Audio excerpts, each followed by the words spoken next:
Cancer मरीजों के लिए जगी उम्मीद की नई किरण। वैज्ञानिकों ने स्टेम सेल्स से तैयार की हेल्पर टी सेल्स और ये खोज फ्यूचर मेडिसिन के लिए एक बड़ा गेम चेंजर साबित हो सकती है। कनाडा के यूनिवर्सिटी ऑफ ब्रिटिश कोलंबिया के साइंटिस्ट ने एक ऐसा ब्रेक थ्रू किया है जिसने कैंसर इम्यूनोथेरेपी की दुनिया में एक नई उम्मीद जगा दी है। रिसर्चर्स ने स्टेम सेल्स की मदद से हेल्पर टी सेल्स को डेवलप करने का एक रिलायबल और रिपीटेबल मेथड खोज लिया है। और खास बात यह है कि ये तरीका फ्यूचर में large scale cell therapy production को आसान बना सकता है।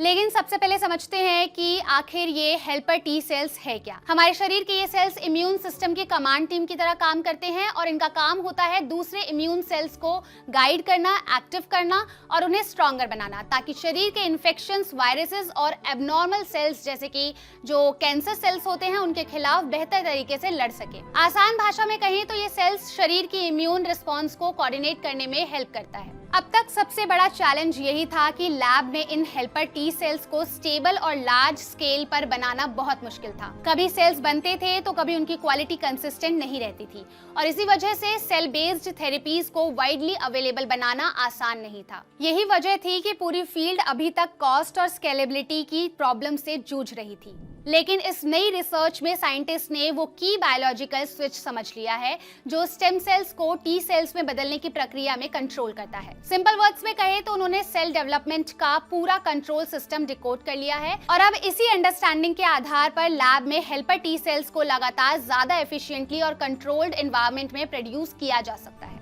इस ब्रेक थ्रू का सबसे बड़ा इम्पैक्ट फ्यूचर कैंसर ट्रीटमेंट पर पड़ सकता है, क्योंकि जब प्रोडक्शन स्टेबल हो जाता है तो सेल थेरेपी को स्केल करना आसान हो जाता है, मतलब कि ज्यादा पेशेंट तक ट्रीटमेंट पहुंच सकता है और कॉस्ट भी कम होने की उम्मीद की जा सकती है। यही वजह है कि इसे इम्यूनोथेरेपी रिसर्च में एक मेजर स्टेप फॉरवर्ड माना जा रहा है। और सिर्फ कैंसर ही नहीं, रिसर्चर्स का मानना है कि ये टेक्नोलॉजी आने वाले समय में इन्फेक्शियस डिजीजेस जैसे क्रॉनिक इन्फेक्शंस और ऑटो इम्यून डिसऑर्डर जैसे कई कंडीशंस के ट्रीटमेंट में भी हेल्प कर सकते हैं।